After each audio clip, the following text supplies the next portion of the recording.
Eh, yo casi... Sí, gracias. Buenas tardes.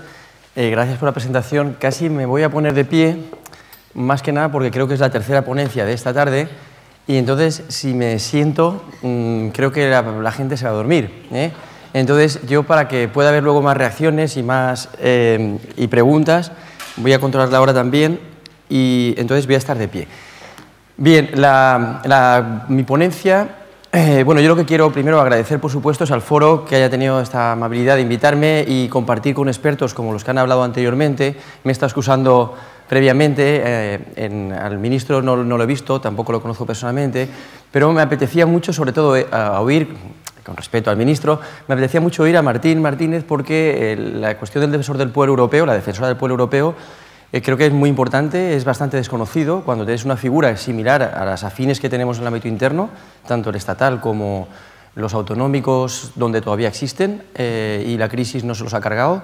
Entonces, me parece un tema muy importante, y de eso yo voy a centrarme más en el tema jurisdiccional, pero matizando que lo importante no es lo jurisdiccional, porque lo jurisdiccional es cuando ya llegamos a lo jurisdiccional, es porque hay una sospecha de que algo ha pasado. Es mejor garantías preventivas. Entonces, la ponencia decía que es, bueno, además tengo ocasión de compartir aquí con compañeras, profesoras y profesores de otras universidades valencianas también, y eso es una satisfacción. Bueno, pues yo sin más, el tema es las relaciones entre la Unión Europea y el Consejo de Europa en materia de derechos fundamentales. Creo que cuadra perfectamente con lo que es el tema general del foro, que es ser Europa eres tú, realmente es el mensaje que se quiere transmitir, y que hay más cotidiano, que hay más cercano a la ciudadanía que los derechos fundamentales. Voy a ser muy crítico, lo avanzo también ya, ¿eh? Entonces, yo en una primera parte lo que voy a hacer, yo creo, me decían de la organización que el texto escrito que yo les he enviado, que luego habrá alguna forma de que se pueda acceder a él, ¿verdad? Vía internet o vía colgarlo, vía email, enviarse, etcétera, ¿eh? Entonces, yo lo que hago es, en una primera parte, justificar, como hablamos de derechos fundamentales, que los derechos fundamentales es un valor común a las dos organizaciones europeas por excelencia, tanto al Consejo de Europa como a la Unión Europea.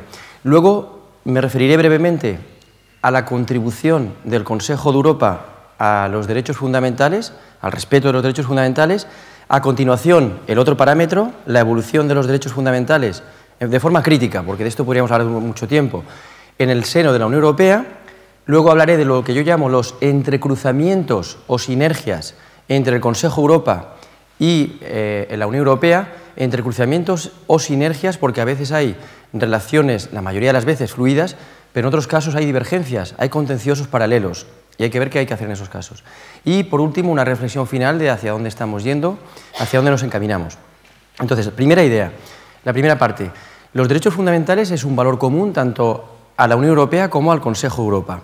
De hecho, los tres pilares básicos del Consejo de Europa y de la Unión Europea son democracia, derechos humanos y el Estado de Derecho. Y cuando me refiero a democracia, derechos humanos, Estado de Derecho, me refiero también en su versión social. Y por tanto, Estado social, derechos sociales y también democracia social, desde el punto de vista de lo que llamamos la indivisibilidad de todos los derechos fundamentales.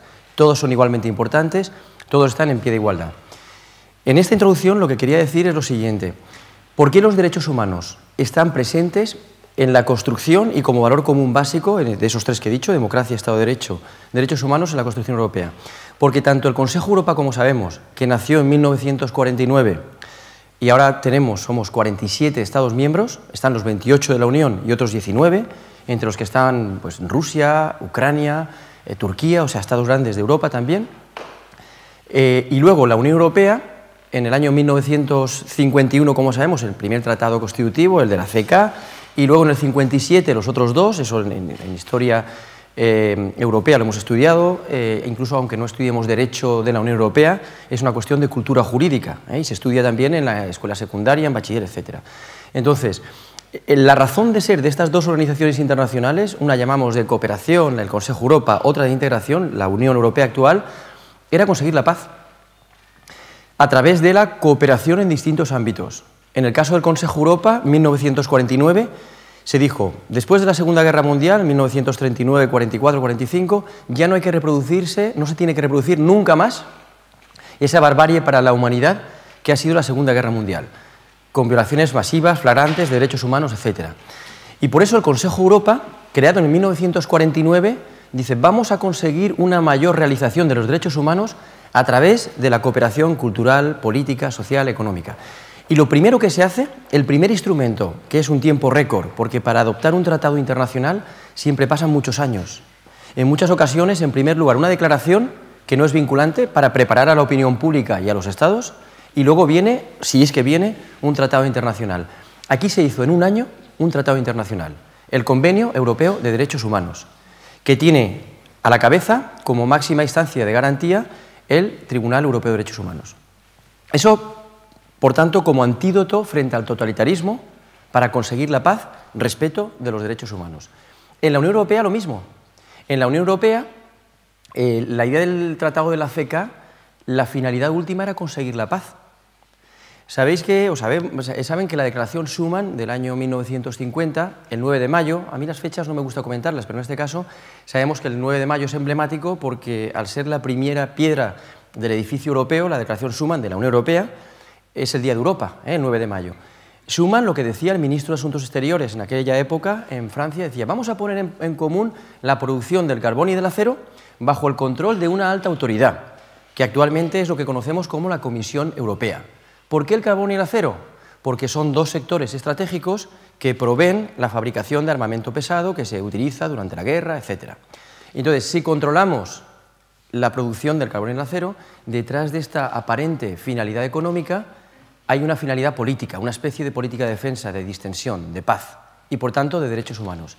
Y por eso la Declaración Schuman 1950, el primer tratado de las comunidades europeas, de la actual Unión Europea, fue el del carbón y del acero. Luego se dijo: vamos a ampliar también la integración a otros ámbitos económicos, Comunidad Económica Europea, y también a la energía atómica, porque hemos visto que el peligro nuclear ha estado ya presente en la Segunda Guerra Mundial, Nagasaki, Hiroshima, etc. Entonces vemos que lo primero que aparece como valor común, como motor de la construcción europea, es la consecución de la paz. Y conseguir la paz significa respetar los derechos humanos. ¿De acuerdo? Esto es lo que quería subrayar en la primera parte, en la introducción, que tenemos un punto de mira común. Segunda parte, porque luego los caminos, aunque van paralelos, pues a veces hay intersecciones, líneas secantes, a veces se separan. Bueno, entonces, ¿qué ha hecho el Consejo de Europa en materia de derechos humanos? Como decía antes, lo que llamamos el buque insignia del Consejo de Europa es el Convenio Europeo de Derechos Humanos, 1950, que recogía sobre todo derechos civiles y políticos, la libertad de expresión, asociación, la vida, la protección de forma indirecta, la vida familiar, el domicilio, etc. Entonces, había algunos también de contenido social y económico por una razón muy sencilla, por lo que he dicho de la indivisibilidad de todos los derechos humanos. Hay derechos que son mixtos, no se pueden separar. Pensemos, la libertad sindical es libertad de asociación, que es un derecho político. ¿De quién? De los trabajadores. Y es un derecho social porque el objeto es la defensa de los intereses de los trabajadores. El derecho a la educación, lo mismo. El derecho a la educación es una libertad, un derecho civil, elegir la educación que estimemos más conveniente para nuestros hijos, de conformidad con las convicciones religiosas, filosóficas, éticas, etc. Y al mismo tiempo es un derecho social. Es un servicio público que además es gratuito en el nivel de la enseñanza general básica. Entonces, de todas formas, se recoge ese catálogo de derechos civiles y políticos y se pone a la cabeza un Tribunal Europeo de Derechos Humanos que por primera vez en el mundo, desde el punto de vista internacional, permite que los individuos, las personas, puedan, agotando las vías previas en el ámbito interno, puedan acudir a Estrasburgo, en este caso, que es donde está la sede, y demandar al Estado en el que se encuentran, sean personas extranjeras o nacionales de ese Estado, demandar a ese Estado, ponerlo en el banquillo. Y eso es excepcional. Claro que, yo digo lo excepcional, el Tribunal Europeo es el buque insignia. Actualmente recibe centenares cientos de miles de sentencias, en este caso decenas de miles cada año, 50.000, 60.000 cada año. Con lo cual, las que pasan el filtro de la admisibilidad, suelen ser un 2%. El 98% se quedan en el camino, se rechazan. Lo digo porque en los medios de comunicación, y es lo que hay que hacer, resaltar lo positivo, siempre salen lo que llamamos los casos estrella.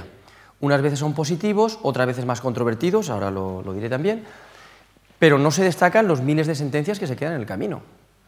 Y las miles de demandas que se quedan en el camino, que se rechazan, después de haber pasado lo que llamamos un peregrinaje judicial en el ámbito interno, 6, 7 años, vamos a Estrasburgo 2 o 3 años, y luego nos envían una cartita con 2 líneas, y ahí que disculpen, yo lo digo también ante los letrados del Tribunal Europeo, los jueces del Tribunal Europeo, cuando tengo ocasión de hablar con ellos o con ellas, recibes una cartita con una página que en 2 líneas te dice su demanda, tras haber sido estudiada, no sé cómo la han estudiado, no cumple los requisitos del artículo 35 del Convenio Europeo de Derechos Humanos. Toma, ahí se queda.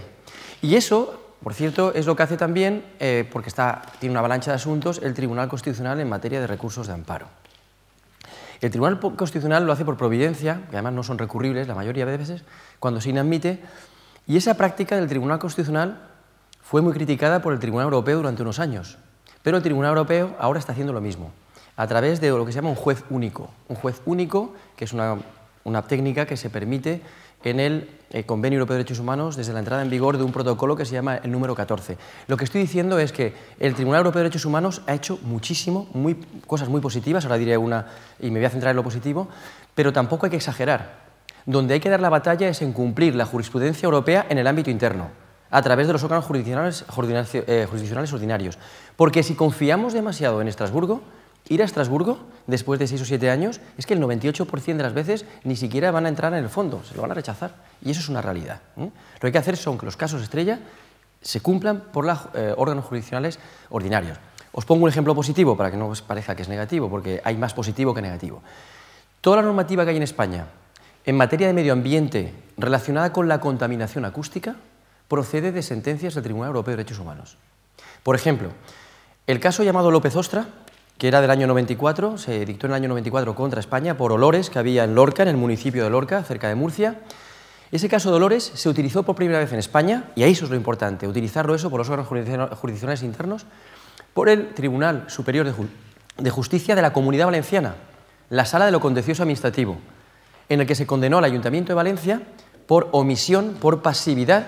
No fue el ayuntamiento, no eran los concejales o la alcaldesa los que hacían el ruido, sino por no tomar suficientes medidas frente a violaciones producidas por particulares, es decir, propietarios de pubs, cafeterías, zona donde hay música, donde hay ocio, concretamente en la Plaza Xúquer, aquí al lado. Entonces, por no actuar, esa sentencia europea se utilizó por primera vez en el año 97 aquí en el Tribunal Superior de Justicia, la Sala de Contencioso, se condenó por pasividad, al margen de la responsabilidad que tengan los particulares. Se condenó por no respetar el horario de cierre y luego el número máximo de decibelios permitido por la normativa. Y eso dio lugar, año 97, a las primeras leyes autonómicas de contaminación acústica, contra el ruido, primero en Cataluña, después en Galicia, después en otras comunidades autónomas, incluida la valenciana, y también en el uso de sus competencias, la ley del ruido del año 2003, la estatal. ¿De acuerdo? O sea, eso es un efecto positivo. Y hoy todos los ayuntamientos de un cierto número de habitantes tienen que tener un mapa acústico, tienen que tener unas medidas, incluso se permite que unas zonas se declaren como ZAS, zonas acústicamente saturadas, para proteger los derechos fundamentales del vecindario. Y eso es una creación que procede, primero jurisprudencialmente del Tribunal Europeo y los tribunales ordinarios, y luego pasó a la legislación. Eso es la retroalimentación que llamamos. Habitualmente es al revés. Habitualmente, como los jueces están sometidos al imperio de la ley, se hace una ley y luego se aplica. Pero a veces viene antes la interpretación jurisdiccional y eso luego se refleja en la ley. Claro, el problema del Tribunal Europeo de Derechos Humanos, digo ahora los peros, es que ha hecho muchísimo y es mucho más positivo, por supuesto, el balance que negativo, dicho así. Pero a veces confiamos demasiado en el Tribunal Europeo de Derechos Humanos y eso no es culpa del Tribunal Europeo de Derechos Humanos. Eso es culpa, en primer lugar, y lo digo, y que me perdonen mis compañeros y compañeras de la universidad, es culpa de la universidad, de los académicos, porque estamos obsesionados con el Tribunal Europeo de Derechos Humanos. Le pedimos demasiado al Tribunal Europeo de Derechos Humanos. Es lo que yo llamo la obsesión convencional. Se dice, ¿qué ha dicho el Tribunal Europeo en esta materia? Pues a lo mejor no ha dicho nada porque el Tribunal Europeo no fue creado para eso. Por ejemplo, en materia de derechos de las personas con discapacidad, o en materia de lucha contra la pobreza y la exclusión social, situaciones de gran pobreza. Los académicos, los profesores y profesores universitarios, estamos muy desencantados porque el tribunal no ha hecho lo suficiente. Pero es que es nuestra culpa porque el tribunal no fue creado para eso.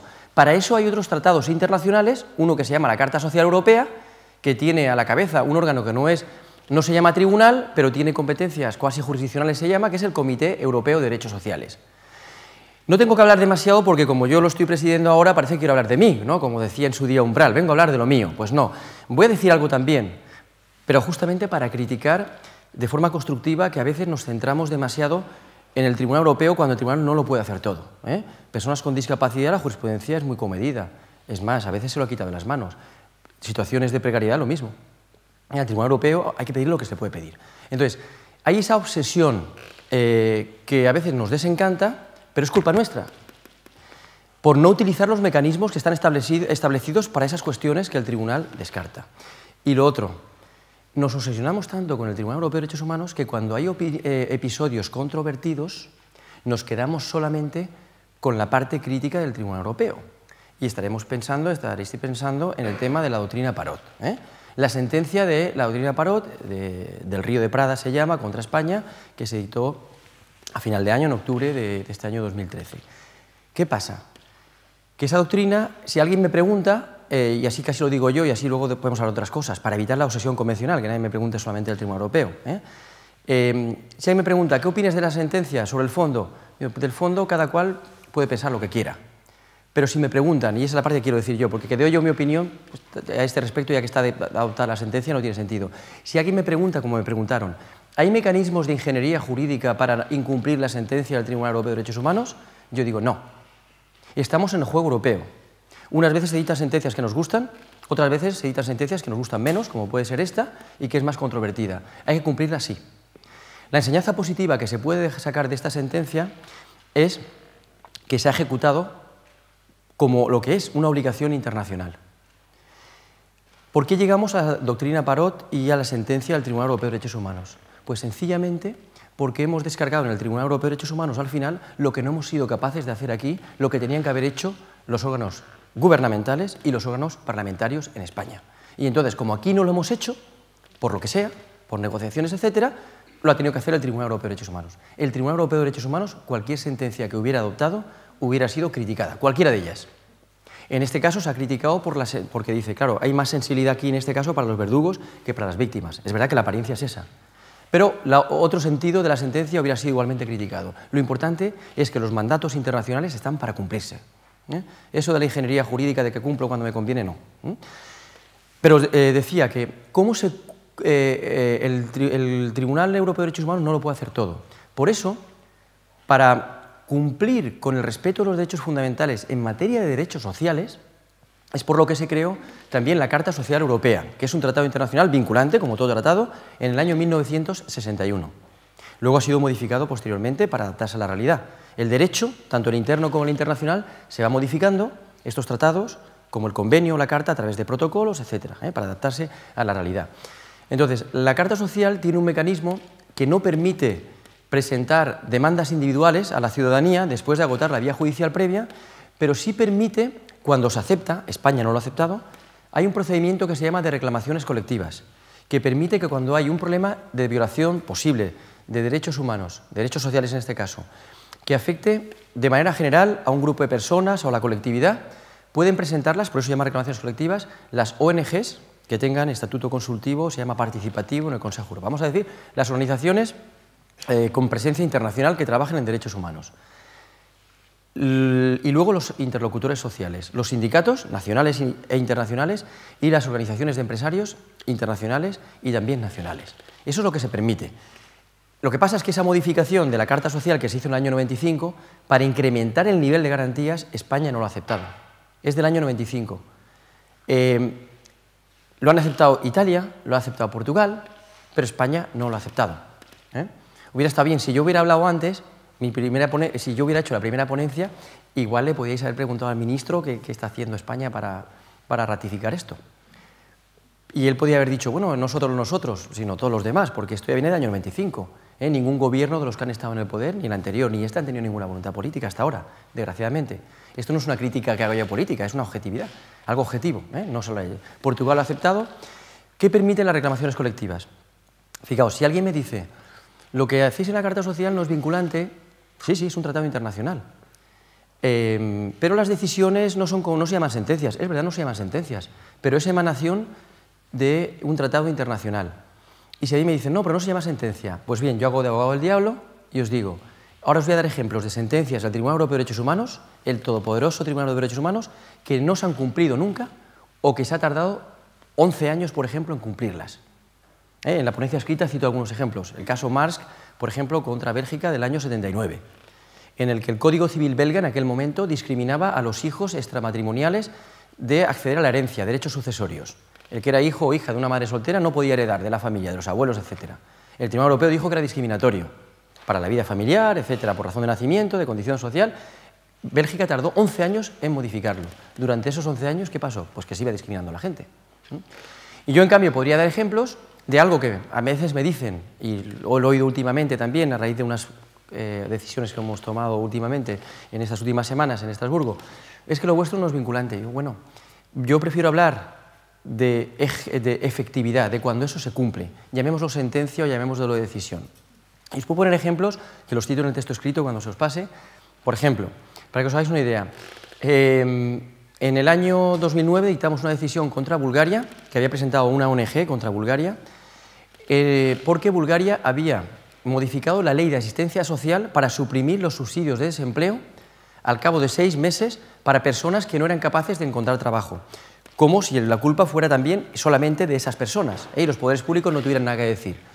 El Comité Europeo dijo que eso era contrario al derecho a la asistencia social, que está en el artículo 13, el número de igual, de la Carta Social Europea, que es el derecho a recursos mínimos garantizados, lo que llamamos también, aparte de los subsidios de desempleo, en el ámbito autonómico, las rentas mínimas de ciudadanía, etc. ¿Qué hizo Bulgaria? Bulgaria le dice al Comité de Ministros del Consejo de Europa, que es el mismo órgano que supervisa las sentencias del Tribunal Europeo de Derechos Humanos, ante el Comité de Ministros de esos 47 estados que están en el Consejo de Europa. Y Bulgaria dice, como considero que esto es vinculante, presento un proyecto de ley y modifico la ley. Y volvieron a reintroducir esas prestaciones sociales. Aquí, en cambio, como no estamos muy familiarizados con algo que es obligatorio y forma parte del derecho interno, sabéis que estamos discutiendo, todos los gobiernos que llevan al poder, el anterior y este, los 420 euros de subsidios de empleo. Los pongo, los quito, como si fuera un premio. Pero está reconocido como un derecho en la Carta Social Europea. Otro ejemplo, digo y ya me voy a la Unión Europea. En el año 2009 también se condena, presenta una reclamación Interrights. Interrights es una organización, una ONG internacional, contra Bulgaria, porque en algunos libros de texto de las escuelas, incluidas las públicas de Croacia, se contenían manifestaciones homófobas, es decir, contrarias a las personas homosexuales, diciendo declaraciones bastante peyorativas, diciendo que eran las personas homosexuales son las culpables de todos los males de la tierra, de todas las malas costumbres, no sé cuánto. Entonces el comité dijo que eso era contrario a la Carta Social Europea, sobre la base del artículo 11, que reconoce el derecho a la salud y una educación en salud que no sea en este caso discriminatoria por razón de orientación sexual y que no estigmatice a ningún grupo de personas. He puesto este ejemplo, pero cuando digo no discriminación puede ser por cualquier motivo. En este caso era por razón de orientación sexual, pero puede ser por otro motivo. Si vemos que hay libros de texto también que contengan motivos discriminatorios por otras razones, sexo, por ejemplo, género, etc., es lo mismo. Entonces, ¿qué hizo Croacia? Croacia, Comité de Ministros, dice, considero que esto es vinculante para mí, lógicamente, retiro el libro de la circulación. Quitó los libros de texto de la circulación. A mí me da igual lo que llamamos el nombre y la cosa. Yo prefiero que no se llame Tribunal Europeo, que se llame Comité Europeo de Derechos Sociales, que lo que dictamos nosotros no se llamen sentencias, se llamen decisiones, pero que eso se cumpla. Antes que se llamen sentencias y no se cumplan. Eso lo vemos en el ámbito interno también, El Tribunal Superior de tal comunidad autónoma ha dictado esta sentencia, pero ha dicho una comunidad autónoma que no las va a cumplir. Pues eso es contrario a los principios del Estado de Derecho en el ámbito interno, pero también en el ámbito internacional. ¿De acuerdo? Esto es lo que quería comentar del Consejo de Europa. Unión Europea. En la Unión Europea ya he dicho que también el leitmotiv, también la construcción, la paz, los derechos humanos están presentes. Lo que ocurre es que en la Unión Europea no se ha establecido un catálogo de derechos completo hasta el Tratado de Lisboa, que entró en vigor, como sabemos, en diciembre de 2009. Una Carta de Derechos Fundamentales como si fuera un catálogo, como el título primero, vamos a decir, de la Constitución española. ¿Por qué? Porque en los tratados comunitarios constitutivos solamente había 4 libertades clásicas, económicas, como sabemos, la libre circulación de personas, servicios, capitales, mercancías, y se añadieron algunas manifestaciones de no discriminación ligadas también a la movilidad por razón de empleo, igualdad de salario, igualdad en materia de seguridad social, para que no se discriminara a los nacionales de los Estados miembros. Pero no había un catálogo de derechos. Y luego se fueron introduciendo algunos derechos paulatinamente, por ejemplo, en el Acta Única Europea nada concretamente, sino referencias a la Carta Social Europea del Consejo de Europa y también al Convenio Europeo. Y fijaos que estamos hablando de la Unión Europea, pero también los instrumentos de la Unión Europea, de las comunidades europeas en su día, se referían también al Consejo de Europa, por esa acción de sinergia, de compartir valores comunes. Pero se hacía en el preámbulo. Y luego en Maastricht, como sabemos, en el año 92, se introducen derechos de ciudadanía, pero básicamente civiles y políticos. El derecho de votar y ser votado, sufragio activo y pasivo en elecciones municipales, al Parlamento Europeo, una novedad muy importante, presentar reclamaciones al Defensor del Pueblo Europeo, que es una novedad de la ciudadanía, acceso después también en Ámsterdam, acceso a documentos de las instituciones públicas, de las instituciones europeas, escribir en la propia lengua también, con Ámsterdam. Luego en Niza, que se hace nada. En Niza es un fiasco porque se preveía que se introdujera la Carta de los Derechos Fundamentales como obligatoria y se rechazó por los Estados, en Niza en el año 2001. Y por fin, en el año 2007, se llega a la Carta de los Derechos Fundamentales de la Unión Europea. Fijaos, muy sintéticamente, ¿cuál ha sido la evolución de los derechos fundamentales en la Unión Europea de los actuales 28? Pues a falta de catálogo de derechos fundamentales en la Unión Europea, lo que se ha hecho es que ha habido una jurisprudencia importante, se llama pretoriana, es decir, una actividad importante, un cierto activismo positivo por parte del Tribunal de Justicia de la Unión Europea, desde Luxemburgo, que ha ido reconociendo los derechos fundamentales como parte de lo que el tribunal llamaba principios generales del derecho comunitario. Da igual cómo lo llamemos, lo importante es que era una tarea efectiva, pretoriana, importante. Claro, eso se ha hecho porque no había catálogo de derechos. El problema ahora es el siguiente. Ahora tenemos un catálogo de derechos, la Carta de los Derechos Fundamentales de la Unión Europea, que sobresale sobre todo porque tiene un catálogo de derechos, pero no tiene ninguna garantía específica. Tenéis que saber que la Comisión propuso en su día que se introdujera una especie de recurso amparo, lo mismo que hay ante el Tribunal Europeo de Derechos Humanos, pues o ante el Tribunal Constitucional y en algunos otros países se hiciera ante el Tribunal de Justicia. Pero eso no se hizo. Entonces ya sabemos que los derechos valen tanto como las garantías. Y en cambio aquí hubo derechos, pero no hubo garantías. Sobre este tema no voy a hablar más porque tengo aquí a la profesora Susana Sanz del CEU y ella es experta en este tema de la Carta de los Derechos Fundamentales. No, es verdad además, ¿no? Entonces, yo soy muy crítico con esto, derechos sin garantías. Entonces lo que hacía es que dice, bueno, pues lo que vamos a hacer es una remisión a los niveles que ya existen. Remisión a los niveles que ya existen. Niveles de garantía, artículo 53, por ejemplo. Nos remitimos al convenio, a las constituciones de los estados, tradiciones constitucionales comunes, y a los demás tratados de derecho internacional sobre derechos humanos. Pero esa remisión no soluciona nada.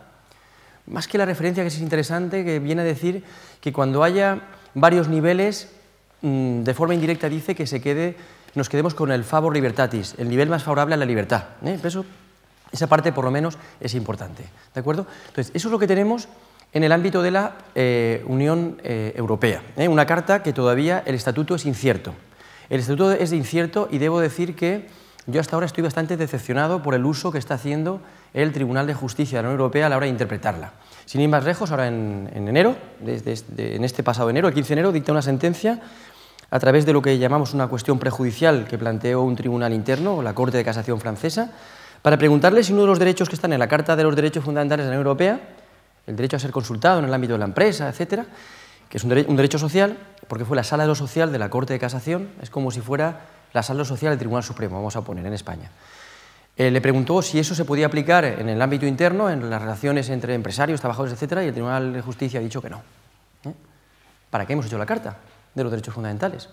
La Carta nos costó mucho dinero, elaborarla, porque hubo muchas personas que trabajaron en su elaboración y se gastó muchos meses, mucha energía y sobre todo mucho dinero. Hacer una ley cuesta mucho. Hacer una carta, un tratado internacional, cuesta mucho dinero. Yo recuerdo hace unos meses tuvimos una reunión con unos representantes de la OIT, de la Organización Internacional del Trabajo, en Estrasburgo, y vinieron a hablarnos de una recomendación sobre el suelo mínimo social, se llama, de protección. Y entonces era una recomendación que la criticamos mucho, no solamente porque no era obligatoria, porque eso es una recomendación, sino sobre todo porque no decía nada. Y entonces nos decían, no, es que esto tripartitamente, empresarios, trabajadores y gobiernos, que es la composición tripartita, esto ha costado millones de dólares elaborarlo durante 4 o 5 años. Yo dije, mire, estamos aquí a puertas cerradas, esto no lo diga delante de la ciudadanía, porque si dice que ha costado millones de dólares un papel que no sirve para nada, es bastante decepcionante. A lo mejor se puede utilizar ese dinero con los instrumentos que ya existen, los niveles que ya existen, intentar protegerlos mejor. A veces hay una inflación, queremos crear leyes, tratados, etcétera, cuando no explotamos lo que ya existe, y esto es lamentable. Esto es la Unión Europea. Digo ahora el entrecruzamiento y una conclusión, y así ya podemos discutir luego. El entrecruzamiento. Si las dos organizaciones persiguen valores comunes, eso hace que, a veces, como hay un reconocimiento de derechos en el Consejo de Europa, Convenio Europeo de Derechos Humanos, Carta Social Europea, y por tanto hay unos órganos máximos de garantía, Tribunal Europeo de Derechos Humanos, Comité Europeo de Derechos Sociales, eso puede que haya un paralelismo que a veces se convierta también en conflicto, o como mínimo en divergencia. En la Unión Europea hay una Carta de los Derechos Fundamentales, es un catálogo que recoge los mismos derechos que hay en el convenio y en la Carta Social. Así se dice además, en un anexo que tiene la Carta de los Derechos Fundamentales. Y hay un Tribunal de Justicia que lo interpreta, que interpreta también la Carta de los Derechos Fundamentales. Y ahí puede haber conflictos. Y de hecho, los ha habido. Yo en el texto, por no entrar ahora, ha habido conflictos, por ejemplo, en materia de temas también conflictivos como el aborto en Irlanda. Si eso, el informar sobre cómo abortar en el extranjero, dado que en Irlanda estaba prohibido, las agencias que se ocupaban de informar sobre cómo abortar en el extranjero sí estaban yendo contra el derecho interno, el Código Penal y la Constitución irlandesa, o en cambio estaban ejerciendo una libre prestación de servicios según el derecho comunitario. Eso se planteó al Tribunal de Justicia y dijo, no, esto no es libre prestación de servicios.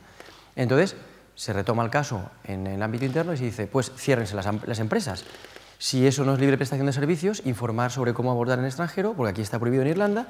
Si eso no plantea problema de derecho comunitario, pues ciérrense, y yo no estoy vulnerando el derecho de la Unión Europea, que tiene efecto directo y primacía sobre el derecho interno. Esas agencias afectadas que habían cerrado, después de agotar la vía previa, se fueron a Estrasburgo, al otro tribunal. De Luxemburgo pasamos a Estrasburgo. Y en Estrasburgo, un año más tarde, la de Luxemburgo fue octubre del 91, en octubre del 92, el Tribunal Europeo de Derechos Humanos condena a Irlanda diciendo que se había vulnerado la libertad de información. Con lo cual, empresas, ábranse. Es verdad que el camino de razonamiento es diferente. En un caso era sobre la libre prestación de servicios, en otro caso era sobre la libertad de información, pero me da igual. El camino era diferente, en este caso interpretativo, el caso era idéntico, y en un caso se cerraba y en otro se abría. ¿Con cuál nos quedamos? Tenemos un problema, porque no hay jerarquía entre la Unión Europea y el Consejo de Europa. No hay jerarquía. Y como no hay jerarquía, no sabemos cuál cumplir. Porque aquí incluso la idea del favor libertatis, el más favorable a la libertad, cuando están derechos y personas desde este punto de vista en juego, es muy difícil de optar. Porque unos pueden decir, no, es que aquí está en juego el derecho a la vida, los que fueron favorecidos por el pronunciamiento de Luxemburgo. Y otros dicen, no, pero es que hay que acatar el de Estrasburgo porque es la libertad de expresión, que es la piedra de toque básica de un sistema democrático. No hay solución, está sin resolver todavía. Hay un mecanismo actualmente que está en su fase final, aunque ya veremos lo que dice el Tribunal de Justicia, que es lo que se llama la adhesión del Convenio Europeo, de la Unión Europea al Convenio Europeo de Derechos Humanos, para que en materia de derechos humanos haya una voz única, al menos en ese ámbito civil y político, en materia de derechos humanos y evitar divergencias. Ha habido más, En materia de... Bueno, ¿qué hicieron al final en Irlanda? Pues si no lo sabéis, os lo digo, convocaron un referéndum para ver si el pueblo irlandés quería, en el año 92, para ver si querían modificar la Constitución e introducir esa posibilidad de informar o no, según lo que había dicho un tribunal o el otro. Pero claro, esto sería una locura, si cada vez que hay una sentencia de un tribunal internacional y hay un posible conflicto, tenemos que convocar un referéndum en el ámbito interno, esto es una locura. Imaginemos en España, donde tenemos alergia a los referéndums. Aquí hemos convocado 2 consultivos, no hablo de los temas de las comunidades autónomas. Ahí convocamos uno para la OTAN y otro para el Tratado Constitucional, en el año 2004. Bueno, en 2005 se convocó para el Tratado de 2004. Aquí tenemos alergia, eso sería una locura. El convenio, la adhesión de la Unión Europea al Convenio Europeo de Derechos Humanos persigue evitar ese conflicto, que la Unión Europea se acomode también al parámetro del Consejo de Europa y que haya un reparto de competencias claro para que no se hiera el orgullo de ningún tribunal, el de Luxemburgo y el de Estrasburgo, porque todos los tribunales tienen lo que se llama su prurito, también los internos. Todos los tribunales son los mejores. Yo os tengo que decir que cuando organizamos sesiones de formación en el Comité Europeo de Derechos Sociales en otros países, lo que se llama sesiones de formación para jueces, normalmente no las llamamos sesiones de formación. ¿Sabéis por qué no lo llamamos sesiones de formación? Porque los jueces saben todo. No hace falta enseñar nada, ya vas a enseñarme tú. Entonces lo llamamos intercambio de opiniones. échange de vues, exchange of views. Como las lenguas oficiales nuestras son francés e inglés. Entonces, intercambio de opiniones, así estamos al mismo nivel. Bueno, da igual, llamémoslo como lo llamemos, si eso tiene efecto, mejor que mejor. Pero todos somos...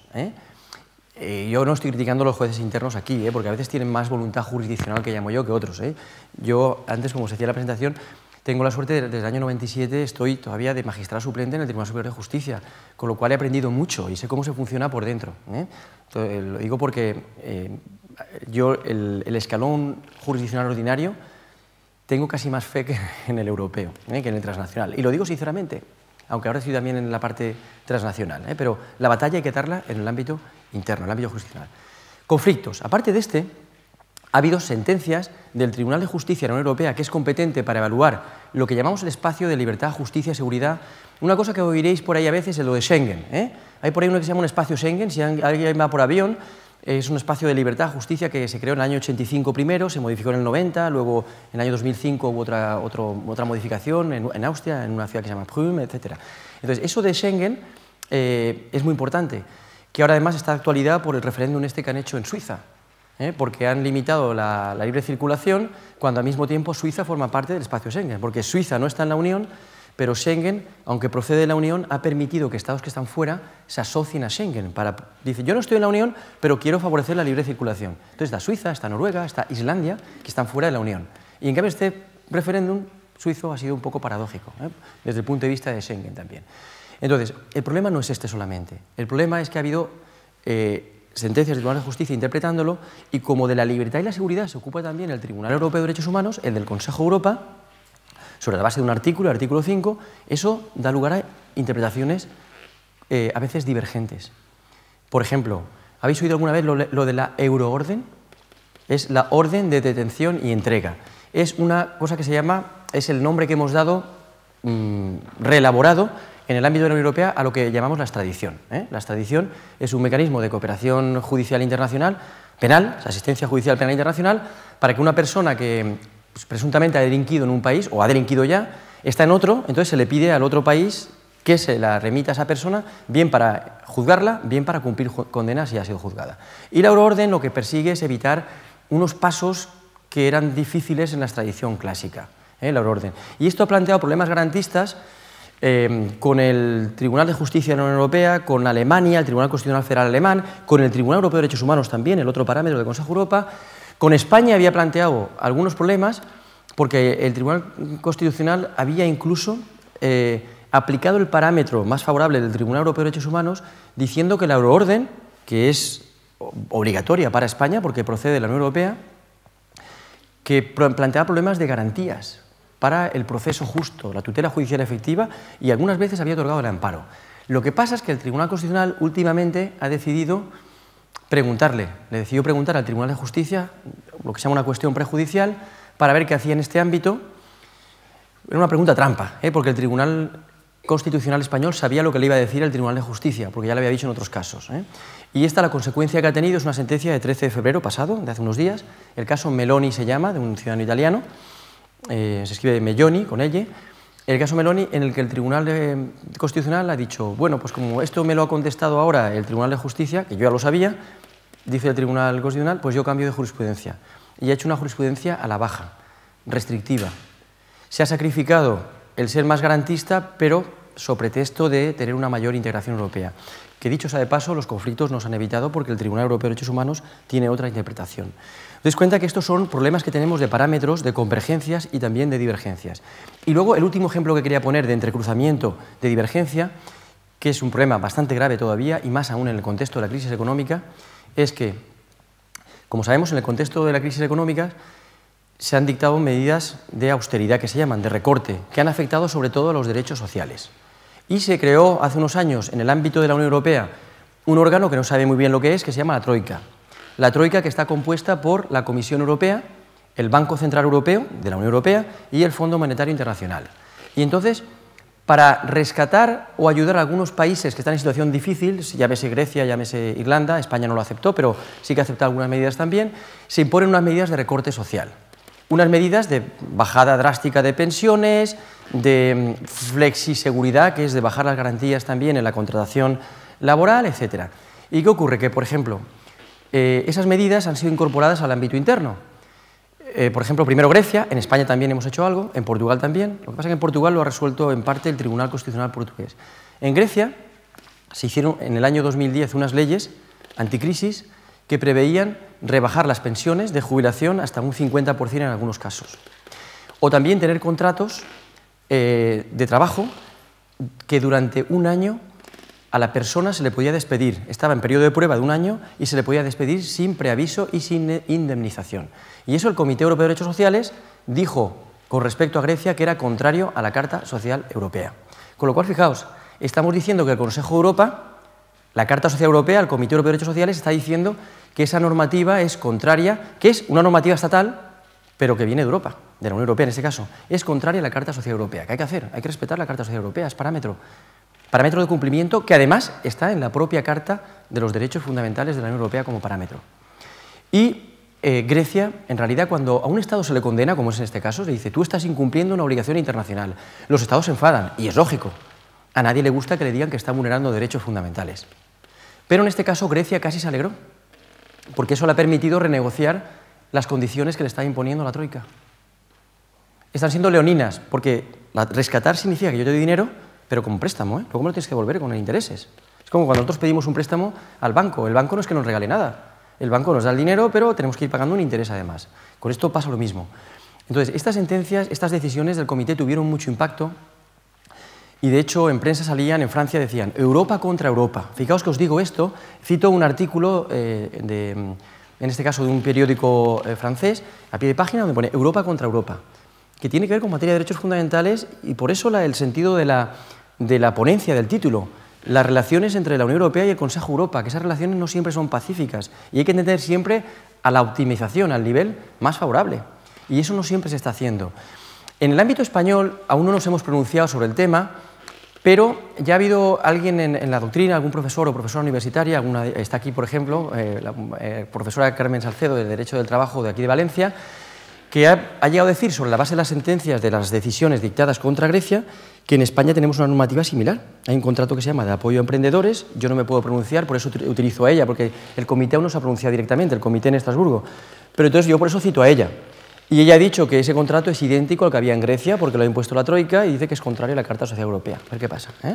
Y de hecho ya ha habido algún juez español que ha inaplicado la normativa española, en ese caso, aplicando directamente la normativa internacional, a través de lo que se llama el control de convencionalidad, que significa una cosa evidente, que es cuando hay un conflicto entre tratado internacional y ley interna, prevalece el tratado internacional. Y eso tiene que estar claro. Los de internacional lo tienen claro, pero desgraciadamente yo que procedo del derecho constitucional o en derecho administrativo no se tiene tan claro. Y eso es lamentable, porque la Constitución lo dice que prevalecen sobre el derecho interno. Pero como aquí no está tan claro, pues ahora hay un proyecto de ley que ha presentado el Gobierno, que está bien para que haya mayor seguridad jurídica, el proyecto de ley de tratados internacionales, donde hay un artículo que ya lo dice. Lo que ya dice la Constitución ahora lo dice. Los tratados prevalecen sobre la normativa interna, salvando el tema de la Constitución. No hace falta decirlo, pero se dice, bien, bienvenido sea, para que haya seguridad jurídica y para los que estamos en derecho constitucional nos convenzamos, los que no estamos convencidos. Yo hace tiempo que estoy convencido, creo, en este caso, pues por eso me llaman traidor. ¿Tú eres constitucionalista? No, tú tendrías que estar en derecho internacional, soy traidor.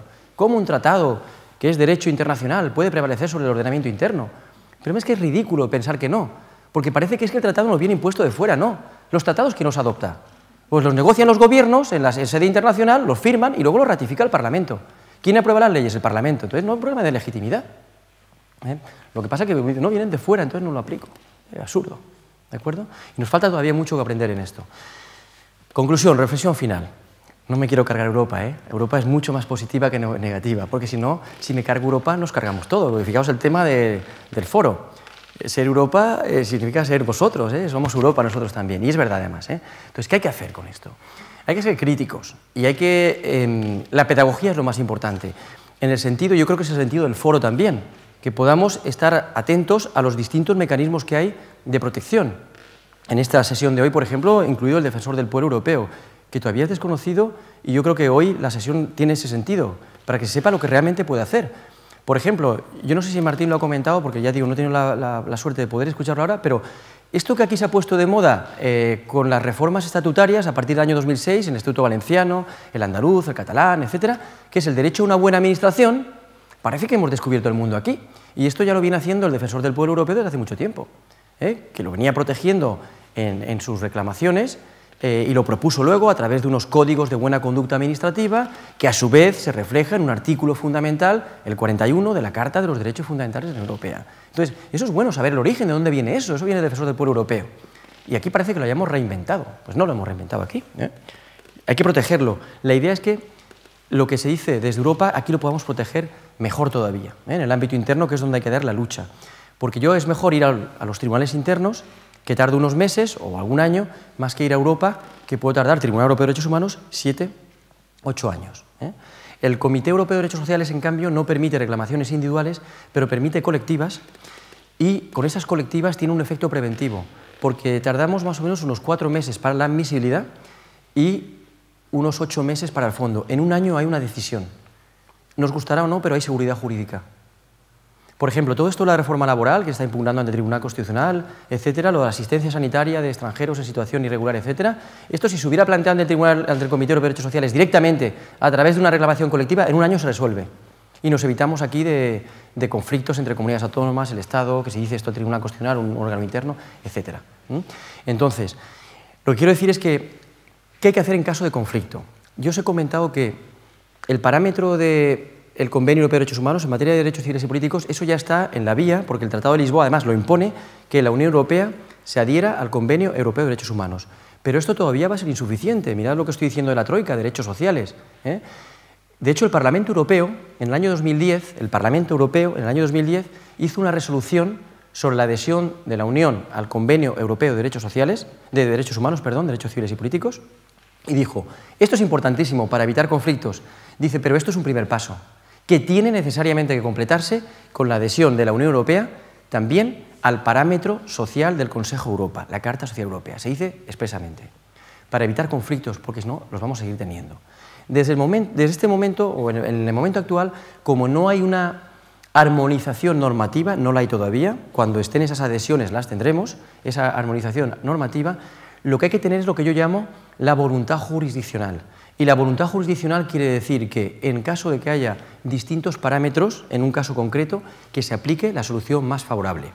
Porque a eso es a lo que invita, lo que impone de hecho, yo lo digo, el artículo 53 del Convenio Europeo de Derechos Humanos. El artículo me da igual, pero dice 53. El artículo 53 también de la Carta Social Europea, de la Carta de los Derechos Fundamentales de la Unión, perdón. Y el artículo 32 de la Carta Social Europea. O sea, hay disposiciones de estándar mínimo que dicen, si su estándar es superado por otro estándar más favorable, pues aplíquese el otro. Dicho de otra forma, si yo en la Carta Social Europea, en el Comité Europeo de Derechos Sociales, soy muy, utilizando una palabra coloquial, soy muy rácano, pues entonces a mí no me va a herir mi orgullo. Si hay un parámetro más favorable, aplíquese el otro parámetro más favorable, porque además eso es lo que dice la Carta Social Europea. Dice, relaciones entre el derecho internacional y el derecho nacional y la Carta Social. Si hay un parámetro más favorable, favor libertatis, aplíquese y ya está. ¿Qué pasa? Que el problema es que el Consejo de Europa es menos conocido que la Unión Europea. Y entonces estamos muy centrados, muy obsesionados con la Carta de los Derechos Fundamentales de la Unión Europea. Y hay que trabajar con todos los instrumentos. La Carta de los Derechos Fundamentales de la Unión Europea es muy importante. Aunque si a mí me hubieran preguntado, ¿hacemos una Carta de los Derechos Fundamentales de la Unión Europea? Yo he dicho, no, nos va a costar muy cara. Y para no poner garantías, y si hubiera puesto alguna garantía, sí. Los derechos valen tanto como las garantías. Pero al final, ¿qué se hace? Una carta a través de un órgano que se llamó convención, y decían, esto es como una convención, como la de Estados Unidos de América en su día, y luego se utilizó también para la llamada Constitución Europea. Unos ilustrados, lo que llamamos el despotismo ilustrado en la Unión Europea, ¿no? Que es un instrumento que lo elaboran desde arriba, desde Bruselas, vamos a poner, o Estrasburgo, Luxemburgo, de Gramos, Bruselas, y que era un instrumento muy bonito. ¿Pero para qué sirve? Entonces, despotismo ilustrado que no le echo la culpa a los políticos. Los académicos tienen mucha culpa. Los profesores de universidad y profesoras, cuando hemos investigado, obsesionados con la Carta de los Derechos Fundamentales, vamos a proponer garantías, vamos a explotar lo que ya existe. Y fijaos, el momento es preocupante.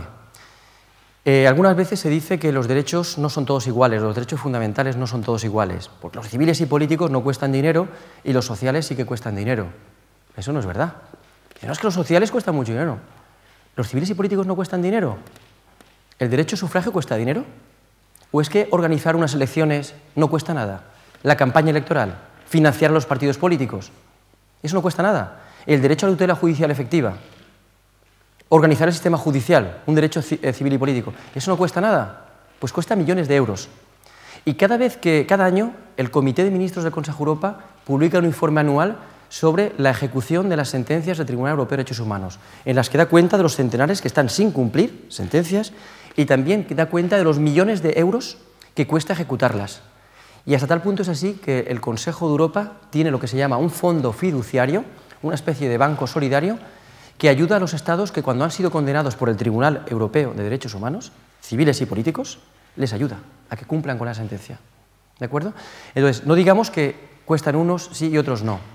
Y además, la gente que ha estado rechazando la indivisibilidad de los derechos, el momento digo que es preocupante porque, y los académicos es nuestra culpa, en derecho constitucional, por ejemplo, cuando explicamos derechos fundamentales, explicamos los civiles y políticos porque son los que están protegidos por el recurso de amparo, como si los demás no fueran importantes. La vivienda no es importante, la seguridad social no es importante, el medio ambiente no es importante. Pues claro que es importante, todo está relacionado, y no lo digo con demagogia, todo está relacionado. Y ahora no solamente no se protegen los derechos sociales, sino si nos damos cuenta, los derechos civiles en la actualidad se están restringiendo a través de unas leyes recientes, justamente para restringir a su vez los derechos sociales. Porque estamos protestando socialmente, porque la situación es muy difícil, y como hay unas modalidades nuevas de protesta, llámese acampadas, llámese scratches, etcétera, no estoy justificando violencia, estoy justificando cuando se ejercen correctamente, llámese acampadas o scratches, ejerciendo correctamente la libertad de manifestación y reunión, eso es correcto. Cuando se extralimitan las personas que lo hagan, lógicamente, las extralimitaciones hay que perseguirlas también. Pero esas modalidades de protesta social, pues está habiendo leyes o proyectos de ley ahora que van a modificarse para restringir los derechos civiles, para a su vez restringir los derechos sociales. Qué curioso, aquí vemos la indivisibilidad de los derechos humanos, pero desgraciadamente no desde el punto de vista positivo para protegerlos, sino en este caso para restringir unos y otros. Y ya os digo que este para mí es uno de los retos que tenemos actualmente, porque también digo una cosa, fijaos, cuando hay crisis económica, la crisis económica siempre es cíclica, nos lo enseña la historia, yo no soy economista, pero cuando hay una crisis económica, el dinero con más dinero se recupera. Pero si yo me cargo el acervo jurídico, el patrimonio jurídico que tengo ya, la legislación interna, social, civil y política que tenga, sea interna, sea internacional, eso ya no se recupera. Hay un problema de acervo de generación. Cuando una generación se pierde, ya no se recupera. El dinero sí, el dinero se recupera con más dinero, ¿de acuerdo? Pero me voy a callar aquí, porque si sigo por esta vía, esta última reflexión que he hecho, ya me voy a meter en un terreno político en el que no quiero entrar. A lo mejor vosotros sí. Me callo aquí, yo creo que ya pasamos a la discusión, si queréis. ¿De acuerdo? Vale, gracias.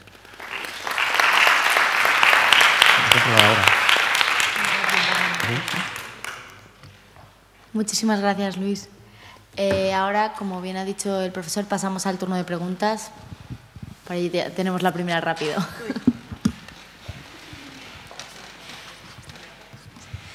Bien, buenas tardes a todos.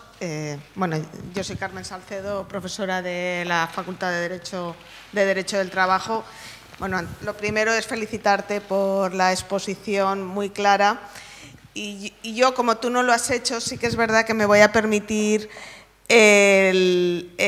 enfatizar aún más la labor que está realizando en estos momentos el Comité Europeo de Derechos Sociales en materia de reconocimiento y garantía de derechos sociales, que como consecuencia de las reformas laborales que se están adoptando, pues la verdad es que en estos momentos prácticamente es el único órgano en el que se está pudiendo conseguir paralizar los efectos de algunas medidas que están adoptando los países, tal y como has indicado a través de la Troika. Órgano fundamental y fundamental, digo, además yo soy la primera que me considero también responsable como docente del desconocimiento que hay de la Carta Social Europea. Si ya puede haber algo más en derecho internacional y en derecho constitucional, yo tengo que reconocer que a nivel de derecho del trabajo pues está totalmente apartada, ¿no? Entonces, yo sí que tú no has hablado del órgano que presides, que es absolutamente fundamental. De hecho, creo que una persona que conozca todos los últimos acontecimientos y decisiones y conclusiones que ha publicado el Comité Europeo de Derechos Sociales, en estos momentos cualquier profesional del derecho debería conocer la Carta Social y la jurisprudencia que está emitiendo este órgano, porque es algo que perfectamente se puede materializar en cualquier demanda y cualquier juzgado, además, tal y como has dicho, voluntad. El kit de la cuestión, que ese es el problema del desconocimiento que hay, es en los juzgados ordinarios, porque a mí también me consta de jueces que quieren directamente resolver en contra de una norma que está vigente en estos momentos a nivel interno y los problemas que se encuentran. Hay algunos que al finalmente se arriesgan, como ocurrió con Barcelona, que esperemos que el juzgado de Barcelona deje de ser noticia y que se convierta en algo que sea reiterado por otros organismos. Pero, por ejemplo, fundamental, por ejemplo, también me ha parecido como órgano de garantía, y yo cada vez que hago mis intervenciones, además has comentado que había una profesora aquí especialista en Derecho Comunitario, pues la Unión Europea me crea muchas dudas en estos momentos, fruto de las indicaciones, va muy guiada por la Troika a la hora de fijar las políticas, o, por ejemplo, a mí me parece interesantísimo la divergencia que se ha producido en estos momentos con el asunto Laval.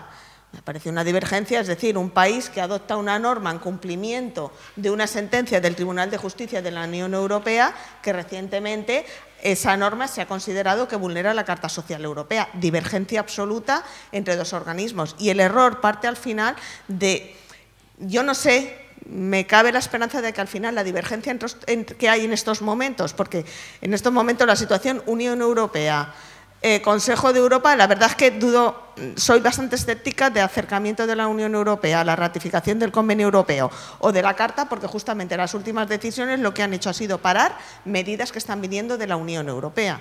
Por eso es fundamental, me parece, para cualquier profesional del derecho, estudiante que pretenda dado que hasta ahora la situación que ha cambiado en estos momentos es que antes la normativa nacional superaba normalmente los mínimos internacionales en cuanto a protección. El problema es ahora todas las reformas que han bajado el nivel y que el único recurso o de los pocos recursos que quedan para poder reclamar la garantía de los derechos es recurrir al derecho internacional. Y sobre todo, aquí lo importante, lo que yo suelo decir, mirar fuera de la Unión Europea, porque la Unión Europea viene aquí presionada por determinados países y te encuentras con que países que adoptan periodos de prueba de un año en un contrato, pues viene por indicación de Europa, pero eso no es justificación. Entonces, por ejemplo, el asunto Laval me ha parecido fundamental. Entonces, la verdad, yo lo que quería decir es que en estos momentos el Comité Europeo de Derechos Sociales es un organismo fundamental que está garantizando derechos a todos los niveles.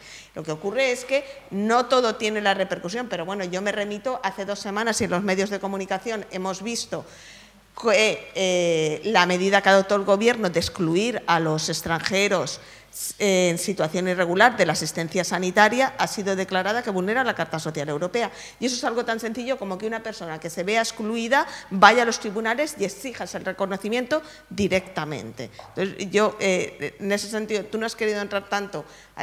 Será muy importante el Tribunal Europeo de Derechos Humanos, pero en estos momentos la relevancia que tiene. El problema es el desconocimiento. El Comité Europeo de Derechos Sociales y, por supuesto, tenerte a ti dando una conferencia aquí es un absoluto lujo en el sentido de que es la persona que preside este organismo tan importante. Y en cuanto a todas las interpretaciones que se están realizando en estos momentos con rapidez, que eso es lo complicado en estos momentos, tener la rapidez y, sobre todo, que siempre se suele decir que los convenios son muy vagos en las interpretaciones y muy amplios, y están todas las interpretaciones. Además, yo invito a todos a que entren en la página web del Consejo de Europa, ahí tienen toda la jurisprudencia a su alcance para poder ser alegada directamente en los tribunales. Esto es algo tan sencillo como que un abogado perfectamente se encuentra en un asunto que está reconocido como que vulnera una norma nacional, un tratado internacional, y directamente la puede invocar en los tribunales. Y es el desconocimiento que hay, y creo que en el órgano que tú presides en este momento, bueno, yo fundamental creo que es poco, dado que además ya nos ha avisado un poco, ya veremos lo que ocurre finalmente, el Tribunal Constitucional recientemente, hace unos días, el auto que ha dictado es que la reforma laboral en cuanto a la utilización de la técnica legislativa la ha justificado. Ya veremos lo que dice otras cosas y, sobre todo, además, nos interesa a todos reforma de pensiones, que ya os habéis pronunciado en Grecia. Además, yo lo que digo es que a veces dicen, no, el Comité Europeo se ha pronunciado, no quisiera que la gente pensara que no es algo accesible, porque no pueden poner reclamaciones individuales, porque toda la jurisprudencia que interpreta se puede alegar perfectamente en los tribunales, que eso es lo que se ha ocurrido con el contrato, lo que se puede hacer con otras valoraciones, con modificaciones de negociación colectiva y, sobre todo, por ejemplo, el asunto Laval. En estos momentos hay un país que se encuentra con la situación de que aprueba una norma por indicación de una sentencia del Tribunal de Justicia y se encuentra con que la tiene que cambiar. Y al final el parámetro, yo no sé si al final llegaremos a la solución de que se den cuenta de lo que tú has comentado, de que esto se trata de no un enfrentamiento, sino diferentes niveles de garantía, ¿vale? Que tú das menos que yo en cuanto a la interpretación, pero no sé yo si se llegará a ese cambio. No sé tú qué esperanza ves por los órganos cuando te reúnes en cuanto a, por ejemplo, en la Unión Europea, ante vuestros pronunciamientos, las valoraciones no creo que sean muy de acercamiento, más bien de enfado, creo yo, en estos momentos. Bien, bueno, gracias en primer lugar por hacer la propaganda que yo no quería hacer tanto del Comité Europeo, pero que es importante. Fijaos, yo ahora respondo a esto. Hay una cuestión que es fundamental y que justifica el foro, y es que sin conocer los instrumentos no se pueden aplicar. Y no es una cuestión académica. Y os digo un ejemplo que no tiene que ver con la Carta Social, pero sí con el Convenio Europeo de Derechos Humanos. Hace unos 15 años, en un curso de doctorado, aquí en la Facultad de Derecho de Valencia, entre los estudiantes de doctorado había un juez de instrucción. El juez de instrucción es el competente en materia de extranjería para lo que llamamos el internamiento de extranjeros, que en aquel momento estaba todavía en vigor la ley del 85, que era más restrictiva, eran 40 días de internamiento, ahora son 60 por la directiva de retorno, etcétera. Pero bueno, por decir, y este juez, después de 5 días, 10 horas de clase de doctorado, era sobre materia, la jurisprudencia del Tribunal Europeo sobre extranjería. Dijo lo siguiente, fijaos la frase, ¿eh? Si hubiera conocido la jurisprudencia del Tribunal Europeo de Derechos Humanos antes, no hubiera metido la pata en tantas ocasiones. Esto es gravísimo, porque si esto lo dice un estudiante o un profesor, si yo hubiera conocido esto, no lo hubiera explicado mal en clase, pues es falta de competencia, meto la pata y ya está. Si un alumno o una alumna lo hace en clase, suspende y punto, pero se la juega él o ella sola. Pero si esto lo hace un juez, estamos jugando con los derechos de las personas. O sea que si estamos hablando de esto, estamos hablando de Europa como tú, lo que dice el tema de aquí. No es tema de académico, ¿eh? El problema es que a veces somos demasiado académicos. Es un tema. La otra cuestión es cómo se ve el conflicto del que hablaba la profesora Carmen Salcedo, es el caso Laval, porque los que no están familiarizados, es un tema de lo que llamamos las deslocalizaciones. Sabéis que siempre criticamos a China, las empresas que se van de aquí a China, por ejemplo, para tener mano de obra barata, pero eso también se hace en el seno de la Unión Europea, a través de lo que se llama abanderamiento ficticio de buques. A lo mejor yo soy una empresa que está en Suecia, pero le pongo bandera o nacionalidad de Estonia para aplicarle la normativa de Estonia y así laboral, que es menos favorable que la de Letonia, que es más favorable que la de Suecia, por ejemplo, ¿no? Entonces, eso, el problema, lo decía ella, es que una sentencia del Tribunal de Justicia que avaló, digamos, esa libertad económica en perjuicio de la defensa de los derechos sociales, y el comité, eso lo hizo en el 2007 el Tribunal de Justicia de Luxemburgo, y el comité nuestro lo hizo en el 2010 justo lo contrario. ¿Qué es lo que estamos haciendo? Como yo pienso que nadie es mejor que el otro, quiero decir, y todo el mundo tiene que intentar aprender e intentar converger, que es al final de lo que se trata, para optimizar los derechos. Nosotros no nos justificamos a nosotros mismos, sino es para beneficio de quién es el destinatario último, que son la ciudadanía, todos nosotros, la dignidad de la persona. Nosotros en Derecho Constitucional siempre decimos que la parte orgánica, los órganos, las instituciones, son un medio para proveer al fin de la parte dogmática, que es la defensa de los derechos. Eso es lo único que nos justifica. ¿Qué es lo que estamos haciendo? Como el conflicto se ha producido, estamos intentando dialogar, porque como cuando se dictó esa sentencia del año 2007, el llamado caso Laval, aún no estaba en vigor la Carta de los Derechos Fundamentales de la Unión Europea, fue anteriormente, a ver si después, ya 2009, que está en vigor en diciembre, a ver si podemos hacer algo. A tal efecto, os lo puedo decir, esto no es secreto, el contenido ya veremos. En octubre, por ejemplo, vamos a tener, porque esto se prepara con mucho tiempo, una reunión en Luxemburgo, el Comité Europeo de Derechos Sociales con el Tribunal de Justicia de Luxemburgo para hablar de este caso concreto y de las posibles sinergias. En mayo pasado tuvimos una reunión con el Tribunal Europeo. Solemos hacer lo que se llama, un poco así eufemísticamente, el diálogo judicial, ¿eh? El diálogo judicial es para, como no hay, lo decía antes, en las relaciones entre la Unión Europea y el Consejo de Europa no hay armonización normativa, porque las normas no lo prevén, intentamos que haya armonización jurisdiccional, jurisprudencial, a través del diálogo entre nosotros, para ver que nadie es mejor que el otro y que, por tanto, todos podemos aprender e intentar buscar una solución que sea, al final, la más favorable a la libertad, a los derechos de las personas. Y eso es lo que estamos haciendo ahora, intentar dialogar a nivel jurisdiccional. A nivel político de la Unión Europea, tuvimos una reunión hace poco con la Comisión Europea, y casi no me pronunciaré. Quiero decir, no me pronunciaré en el sentido, pues, porque en la reunión, si tuviera algo positivo que decir, lo diría, ¿eh? Entonces, yo confío ahora más en este tema, en el caso este jurisdiccional, ¿de acuerdo? Pero que ese diálogo existe para, precisamente, evitar conflictos, ¿eh?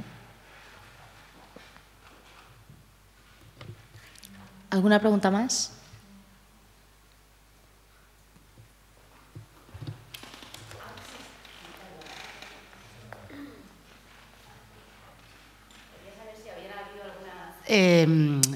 ¿Cómo se dice? Repercusiones no oficiales del Gobierno respecto de las últimas conclusiones del comité. Es decir, si han dicho algo, si se han reunido con el Ministerio de Sanidad en relación con la retirada de la tarjeta sanitaria a los extranjeros. Yo, de momento, como se suele decir, bueno, ella nos ha presentado, les he presentado yo, Daría Terradez, que está ahora, como se suele decir, en capilla en el ámbito académico, porque pasado mañana tiene que defender lo que se llama la tesis doctoral. Entonces, pasado mañana se supone que será doctora, ¿eh? Entonces, está, como se llama, en capilla, ¿eh? Sabéis que el doctorado es el tercer ciclo, cuando se acaba la carrera, después de muchos años de investigar, y Daría Terradez está en esto ahora, y ha trabajado también sobre temas sociales. No ha habido contactos de momento oficiales, seguramente lo sabrá, entonces yo hasta ahora lo que sé, como suele decir, lo sé por la prensa. Lo que pasa es que me pidieron que yo comentara los comentarios a su vez de ministra de Sanidad, ministra de Trabajo, etcétera, y yo no comento comentarios. Yo tengo una mentalidad jurisdiccional, que quiere decir que los jueces o los tribunales hablan por sus sentencias. Entonces, aunque a veces sí que se puede dar una explicación, yo de hecho lo he hecho ya en un ámbito que no me gusta, pero sí que he intentado explicar lo que dijimos en materia de asistencia sanitaria, en materia de asistencia social, en las rentas mínimas de ciudadanía, que también se dijo algo por el comité. He intentado explicar qué decía y cuál era el alcance, pero ya no entro en más comentarios por eso, porque los comentarios los tiene que hacer la doctrina que llamamos, el profesorado, que eso los tienen que... porque hay cosas que yo no puedo decir todavía. Cuando ya no tenga esta función jurisdiccional, aquí o en Europa, entonces ya me podré pronunciar. Pero ahora los que tienen que pronunciarse de forma crítica, constructiva, son, aparte de la prensa, por supuesto, la gente que se dedica a investigar y publicar artículos, etcétera. Pero contactos, es lo que sí que puedo decir, que contactos ha habido para ver si eso se pone en práctica, de momento no. ¿Hay que cumplirlo? Sí, hay que cumplirlo. Yo también te felicito, de verdad, Luis. Yo creo que no se puede decir más en menos tiempo. ¿Habéis visto, perdona, que entre el público nos hemos encargado de que vienen amigas mías para que me feliciten? ¿Os dais cuenta? Perdona. No, simplemente me ha hecho pensar lo que has comentado ahora mismo de la comisión, que prefieres no pronunciarte. Yo, cuando estabas hablando del proceso de adhesión de la Unión Europea al Convenio Europeo de Derechos Humanos, que me ha parecido que eras como optimista, que dentro de poco lo tenemos. A ver, mis espías en los dos equipos negociadores me dicen que la comisión, absolutamente arrogante, que absolutamente complicado negociar con ella y que hasta se le han revelado algunos de los propios Estados miembros que estaban en el equipo de negociador. Entonces, bueno, el proceso, pues se sabe solamente los resultados, los informes que van saliendo, no se puede decir más, pero entre eso y luego que lo que ya sabemos todos, que la ratificación tendrá que ser por parte de los 47 estados, entre los cuales pues tenemos a Rusia y algún otro estado que nos lo va a poner difícil, incluido a lo mejor seguramente algún estado miembro de la Unión. Puedo estar pensando, por ejemplo, en Reino Unido, pues entonces, que ahora de hecho se está replanteando su posición con respecto al propio Convenio Europeo de Derechos Humanos, pues simplemente saber tu opinión sobre esto. Y además añadir también también en favor de lo que es la Carta Social Europea, que yo realmente pienso que el proceso de adhesión tenía que haber sido, y estarás conmigo de acuerdo, no solamente al Convenio Europeo de Derechos Humanos, a la Carta Social Europea, claro. Absolutamente. Paralelo. Con lo cual nos quedamos cojos. Sí. Vale. Efectivamente, mira, me va a ser muy fácil responder lo que has dicho, porque has utilizado el adjetivo que utilicé yo cuando salí de la reunión, y lo siento decirlo así porque luego lo tuve que decir también. Era una reunión de, pues la comisión había, pues era la Dirección General de Empleo, también había parte de la de Ciudadanía, y la verdad es que fue muy complicada, porque el adjetivo que has utilizado lo has dicho tú, pero nosotros fue arrogancia. La Unión Europea. Nos creemos el principio y el fin del mundo, la Unión Europea, y no somos eso. La arrogancia es muy mala consejera, y yo, sinceramente, pues prefiero tener un diálogo judicial que te tratan de tú a tú, antes que con burócratas que, bueno, que se creen que el dinero que les pagamos nosotros, por cierto, muy bien pagados, porque cobran mucho, el dinero que les pagamos nosotros es para que nos miren por encima, con perdón. En cambio, la actitud del Parlamento Europeo, aunque sabemos que tiene menos poder el Parlamento Europeo en la práctica todavía, yo aprovechando que estuve hace 3 semanas en Bruselas, no solamente me reuní con la Comisión, me reuní con una delegación, con otros compañeros míos del Comité Europeo de Derechos Sociales de otros países, también con el Comité Económico Social de la Unión Europea, con el Comité de las Regiones y también, por ejemplo, con el Parlamento Europeo, con varios parlamentarios de distintos grupos. Y tienen más voluntad, porque ellos sí que van a promoverlo. Van a promover la adhesión de la Unión a la Carta Social Europea también, porque si hablamos de indivisibilidad, se tenían que haber hecho los 2 procesos en paralelo. Pero no se ha hecho y, claro, si ahora hemos estado así con el Convenio Europeo de Derechos Humanos, pues imaginémonos cómo vamos a estar. Y fijaos, todo al final es un tema de ignorancia. Y además, eso de que desprecia cuanto ignora es verdad. Hasta hace unos años, hablar del Convenio Europeo de Derechos Humanos, que ahora es tan famoso aquí en España, entre internacional y luego más recientemente en constitucional, era como hablar de algo de fuera que nada, y ahora al revés, somos entusiastas, ¿no? Como si eso. Yo me acuerdo cuando hacía la tesis doctoral, que la hice en parte sobre el Convenio Europeo de Derechos Humanos, y en Derecho Constitucional me decían, eso no es Derecho Constitucional, porque los derechos fundamentales del convenio, los derechos fundamentales no son derecho constitucional, porque la Constitución no está hecha para las personas. La Unión Europea tampoco era para el derecho constitucional, hasta que se hace un producto que lo llamamos Constitución Europea, que no lo era, le llamamos Constitución Europea y entonces ya en derecho constitucional decimos, ¡uy, qué bonita la Unión Europea! Pero hizo falta que le llamáramos Constitución, a algo que no lo era. Y es tanta la ignorancia que tenemos que a veces se ríen de nosotros. Fijaos, yo hay una cuestión, voy a decir esto y luego que queréis para ser crítico y así os provoco un poquitín. Cuando fue el referéndum sobre la Constitución Europea, la llamada Constitución Europea, en febrero de 2005, la campaña electoral aquí fue lamentable. La campaña fue lamentable por parte de los 2 partidos políticos mayoritarios y de los otros también. No se salva nadie. Yo pude asistir porque estaba viviendo en Francia en aquel momento un tiempo. Francia para mí fue al revés. Había un debate social de mucha altura, pero luego me decepcionó el no a la Constitución Europea. La Constitución Europea tenía, la llamada Constitución Europea, tenía puntos negativos, por supuesto que los tenía, pero yo pensaba que en el balance tenía más positivo que negativo. Pero bueno, en cambio, en Francia hubo un buen debate social de mucho nivel y se dijo que no, y me quedé decepcionado. Aquí en España fue al revés. Aquí el resultado fue muy ilusionante, pero el debate fue lamentable, empezando por la campaña electoral y la institucional. Yo aún recuerdo, que me perdone si hay alguien, yo soy valenciano, me siento valenciano, hablo valenciano, pero soy de origen andaluz, lo digo por lo que voy a decir ahora, que nadie se enfade. En la campaña institucional, aunque seáis jóvenes la mayoría, pero se decía lo siguiente, se contrataron cuando hay campaña institucional a gente conocida para que haga una publicidad de mayor impacto, para votar el sí a la Constitución Europea. Y yo me acuerdo ver a los del Río, ¿sabéis quiénes son los del Río, no? No queréis que os cante aquí, Dale a tu cuerpo alegría Macarena y todo esto. Entonces, los del Río, la campaña institucional, decían, nosotros no hemos leído la Constitución Europea, pero si nuestros políticos han dicho que es una cosa buena, la votamos con los ojos cerrados. ¡Ole! Y eso es lo que hicimos, lo votamos con los ojos cerrados, porque nos lo dijeron el Partido Socialista y el Partido Popular, y nosotros, toma, a votar. Luego, por cierto, ahí se rechazó. Pero a mí el resultado me gustó, yo voté que sí también, pero la campaña fue lamentable, diciendo barbaridades los partidos mayoritarios y los minoritarios, diciendo que si permitía la pena de muerte, por ejemplo, que es una barbaridad, es una mentira, esas cosas, ¿no? O también otras cuestiones. Lo digo por esto, porque es un tema de pedagogía, que a veces no conocemos y si no conocemos somos vulnerables. Y si somos vulnerables, si tenemos responsabilidades, metemos la pata. Y si no tenemos responsabilidades, pues nos quedamos muy mal, ¿no? Porque ese sentimiento constitucional europeo o conciencia europea, solo podemos tener conciencia europea si realmente tenemos pedagogía. Fijaos, hay una cosa, ¿habéis oído hablar de Jean Monnet? Los que estudiáis Derecho sabéis que hay unas cátedras que se llaman Jean Monnet. Jean Monnet era como el asesor, digamos, del Robert Schuman, el que fue ministro de Exteriores que propuso la declaración Schuman, uno de los padres fundadores, llamamos, de Europa. Y Jean Monnet, al final, antes de morir, unos años antes de morir, decía, qué pena porque ha sido muy importante lo que hemos hecho para conseguir la paz, poniendo en común el carbón y el acero, empezando por la CK, el carbón y el acero. Dice, pero qué pena que no hubiéramos empezado también, no solamente por la economía, sino también por la cultura, para explotar los valores culturales europeos, los valores comunes. Porque claro, estamos poniendo en común muchas cosas, sobre todo economía, pero nos estamos olvidando de aspectos del acervo común que habría que explotar más. Más aún cuando no tenemos una lengua común, pero sí tenemos elementos comunes. Bueno, muchas gracias a todos. Me piden que os recuerde que las firmas tras esta conferencia son a la salida, como habéis firmado, a las 4.